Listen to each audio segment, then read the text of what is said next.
So, we are here with Derr at Empirical Labs, one of the most famous compressor brands in the market. Thank you. Legendary Distressor, Fatso. Well done. Thank you very much. Thanks for your time. I appreciate the attention. I'm a great fan of all your gear. Do you mind showing us a little bit of what you've been presenting here at Namm? Sure. When we try to hit every piece just briefly? Yeah. Sure. So the Distressor was our first product, and luckily continues to be our most successful product. Yeah. But lucky because when you first start, you don't have the capital to try a lot of different products. So by having a Distressor, our first product, we were blessed from the get-go to have the money to create other products. Yeah.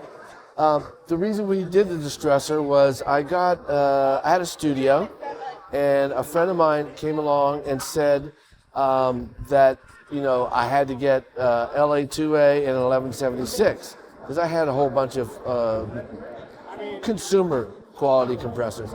And once I got LA2A and 1176, the studio, really, the quality was noticeably bumped up. Right. And often people tell you equipment doesn't make the difference, it's the user. Well, there are exceptions. Yeah. And those two boxes really changed my ability to compress. So you couldn't get them. The LA2A at the time wasn't being built, and the 1176 I don't think they were making those either. So we ended up getting two from the late 70s, early 80s. Yeah. And boy, we loved them. So I was working at Eventide, so I had access and the training to be able to do designs. So I went on a mission basically to find out why these old compressors sounded so good. Lovely. Yeah, and some things became immediately available and obvious. So we pursued it, and it came out with a Distressor, which uses a lot of vintage circuitry, topologies, layout stuff. And like I said, that really has financed a lot of our other stuff. Then our next product was the Fatso. This is not the original Fatso. The original Fatso, although same circuitry, we added some features in this one which weren't in the original. And again, almost the sole purpose of this Fatso was to give you, bring back some of the analog tape as the rest of the world was taken off towards digital. Yeah. As fast as possible. And of course, you remember this. Actually, still to this day, they say digital's harsh and cold and brittle. So this really does solve a lot of that. And we were again very lucky because by that time we had some famous Distressor users that were ready to buy this and help us tweak it. Right. And this was put out 2001, 2000, something like that, and is our second biggest product. Yeah, very famous. And briefly, it has fixed compressors in it, and it has a warmth function, which is a high-frequency dynamic filter. Yep. And it has transformer, which ends up adding a low-end bump and harmonics. It's amazing.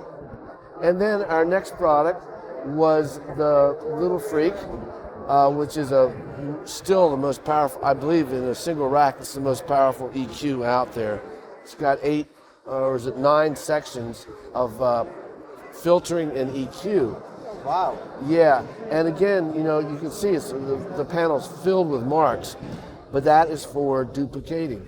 If you need to recall a mix, you can actually recall this to 2.6, and they're very, very accurate. Very precise. So although it's busy for a reason.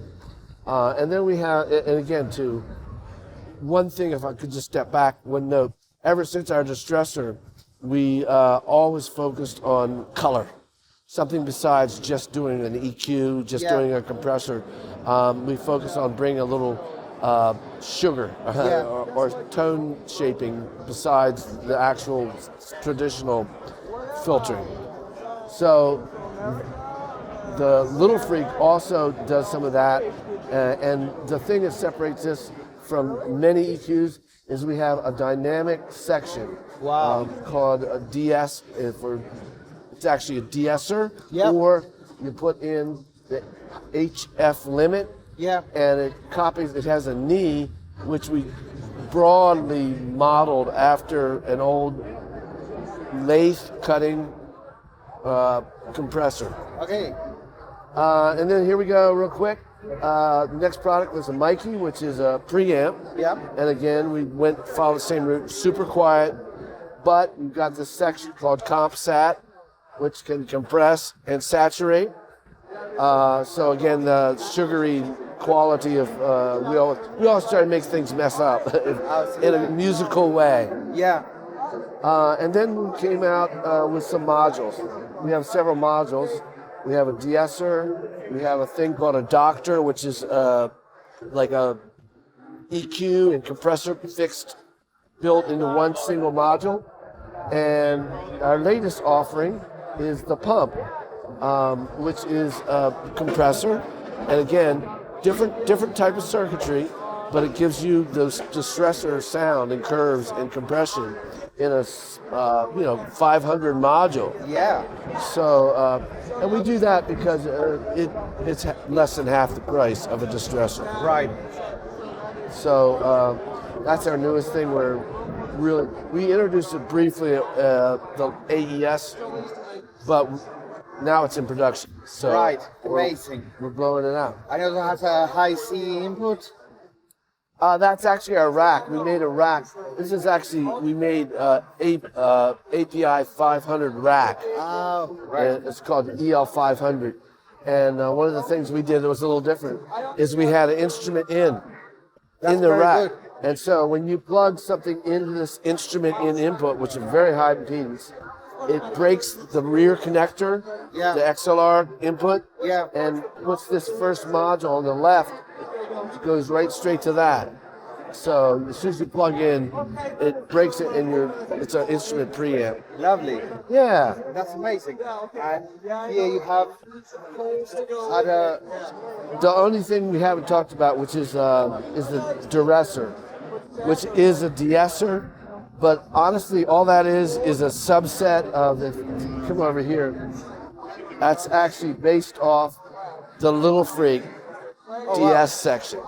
So we just broke that section out, and you can get that for a few $100s. that's very good. Well, congratulations on making such legendary products. Thank you. In Argentina, it's full of distressors in most studios. Oh yeah? Yeah. So We like hearing that. Yeah, of course. So everybody absolutely loves it. So congratulations. Thank you very much for your interest and time.